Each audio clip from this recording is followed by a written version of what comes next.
Good evening and welcome to the FCV TV News.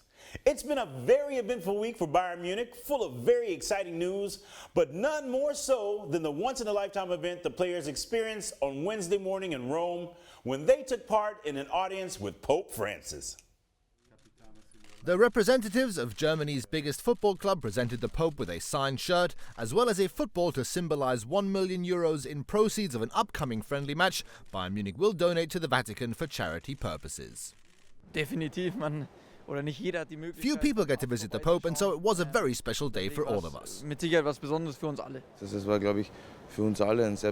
It really was a very special moment for all of us. It was very pleasant with him, and a moment I'm sure we won't forget anytime soon. Diesen Moment werden wir nicht so schnell vergessen.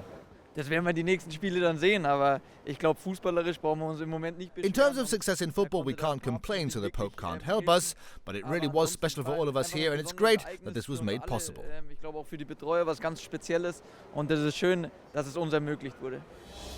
The team's visit to the Vatican came only a few hours after one of the most impressive performances in Bayern Munich's Champions League history. The amazing 7-1 victory in Rome's Stadio Olimpico was AS Roma's highest home defeat in European Cup history. Following this memorable victory and Manchester City's 2-2 draw in Moscow, Bayern Munich are now comfortably in first place in their Champions League Group E and in a great position to qualify for the knockout stages. Plenty of news came from Bayern Munich's injured players this week. Thiago underwent surgery in Barcelona, and while the operation went well, the Spanish midfielder isn't expected to rejoin the Bayern team before March 2015 at the earliest. Another important midfielder might return to Pep Guardiola's team sooner than some had expected. Bastian Schweinsteiger has started training outdoors again and seems optimistic about the near future.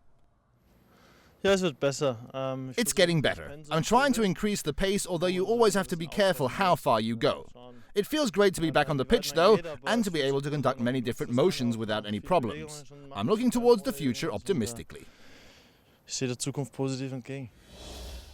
Bavarian midfield icon will of course not be able to play this weekend yet, which means that he will miss the league's top match as Bayern travel to Borussia Mönchengladbach.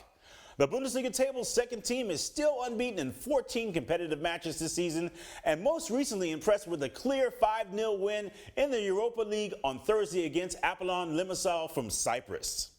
Gladbach is a top team. There's no doubt about it. Borussia Mönchengladbach is a team that belongs in the Champions League. The only reason they're not in the Champions League is because they experienced a dry spell when they went 9 matches without a win. But normally, they really should be in the Champions League. Sie müssen in der Champions League so sein. While the fans of Borussia Mönchengladbach and many other German football fans are hoping the Foils can be the first team to cause Bayern Munich some serious problems on Sunday afternoon, the Reds are determined to record the next victory and further cement their lead at the top of the Bundesliga table. We hope you keep your fingers crossed for Bayern Munich. Thanks for watching. See you soon and have a nice weekend.